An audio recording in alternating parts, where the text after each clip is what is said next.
नमस्कार, मैं राहुल कठेरिया।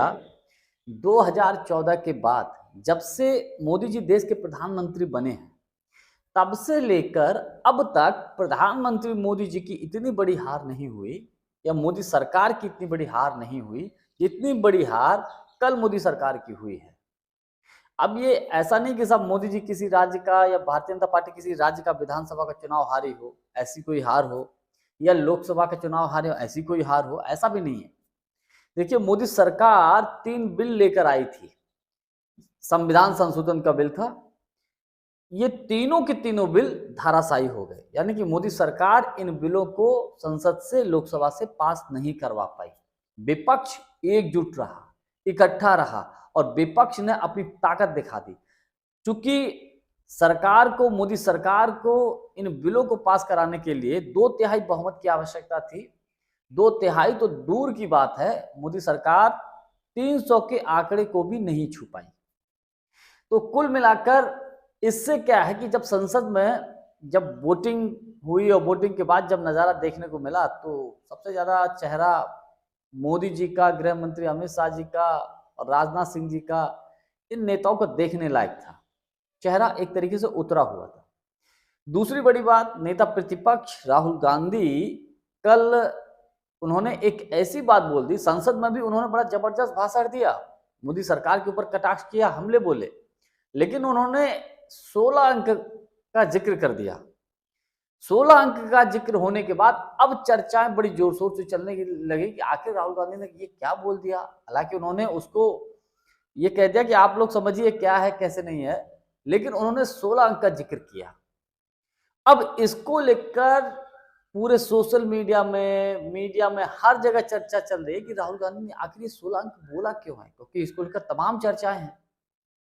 तो इन दोनों ही मुद्दों को लेकर मैं और विस्तृत तरीके से चर्चा करूं, लेकिन उससे पहले यदि आपने अभी तक हमारे चैनल को सब्सक्राइब नहीं किया है तो सब्सक्राइब कर लीजिए, बेल आइकन को दबा दीजिए, हो सके तो मेंबरशिप ले लीजिए, जो आपको ठीक लगे।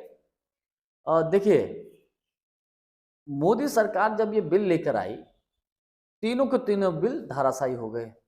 बड़ी बात यह थी कि विपक्ष एकजुट रहा। अक्सर क्या होता था कि इससे पहले जब भी कोई बिल आता था तो विपक्ष में भी कुछ दल ऐसे हैं, कुछ सांसद ऐसे हैं जो इधर की उधर हो जाते थे, लेकिन कल पूरा का पूरा विपक्ष का कुनबा एकजुट रहा और उन्होंने मोदी सरकार के बिल को धराशायी करवा दिया। अब इसमें था क्या? तो इसमें था ये, हालांकि इसमें महिला आरक्षण की आड़ को आगे करके परसिमन का बड़ा खेल करने जा रही थी मोदी सरकार। परसिमन माने तो इसको आप ऐसे समझिए कि मोदी जी जनसंख्या के आधार पर, मोदी सरकार जनसंख्या के आधार पर उत्तर भारत के जो राज्य हैं, जो हिंदू हार्टलैंड के जो राज्य हैं, इनमें जनसंख्या के आधार पर अधिक से अधिक लोकसभा की सीटें बढ़ जाती हैं, अधिक से अधिक बढ़ जाती हैं। और ये सीटें लगभग पूरे देश में जब इसको मिला लिया जाए तो लगभग 800 साढ़े 800 के आसपास सीटें पहुंचती लोकसभा की। और सबसे ज्यादा सीट उत्तर भारत में बढ़ती और सबसे कम सीटें अगर बढ़ती तो नॉर्थ ईस्ट में और दक्षिण भारत में बढ़ती। अब इसका परिणाम क्या होता है? इसका परिणाम ये होता कि मान लीजिएगा 29 का लोकसभा का चुनाव होता, मोदी जी को बहुमत के लिए 272 सीटें चाहिए, किसी भी पार्टी को बहुमत के लिए 272 चाहिए।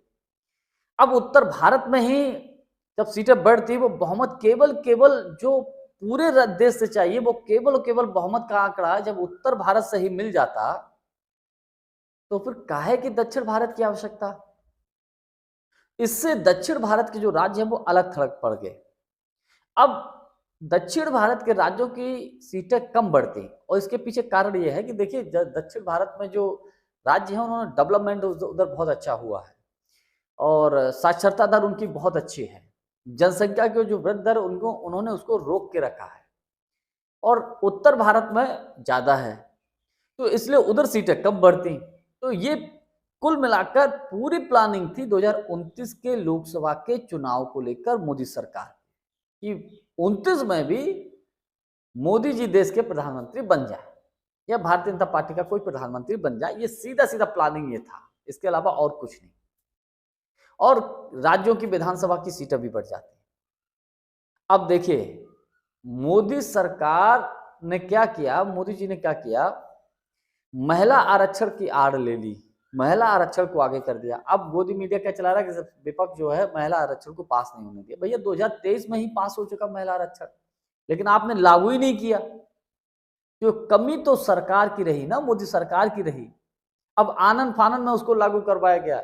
जब विपक्ष ने मोदी सरकार की जब पोल खोल दी, जब लगा कि अब तो हम फंस गए, जो वो बोलना चाह रहे थे अब हम उसमें फंस गए, तब आनन फानन में उसको तत्काल रातों रात उसको लागू करवाया गया। कुल मिलाकर मैं ये कह सकता हूं, जिस तरीके से विपक्ष एकजुट रहा, मोदी जी बड़े बुरी तरीके से, बुरी हार हुई, संसद में देखने लायक थे। अब बात करते हैं कि राहुल गांधी जी ने जो 16 अंक बोला उसकी चर्चा क्या है।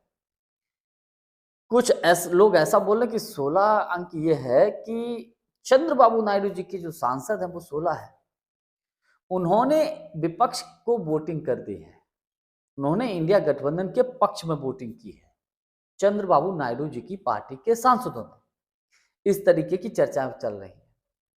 कोई इसको एपिस्टीन फाइल से जोड़ के देख बता रहा है।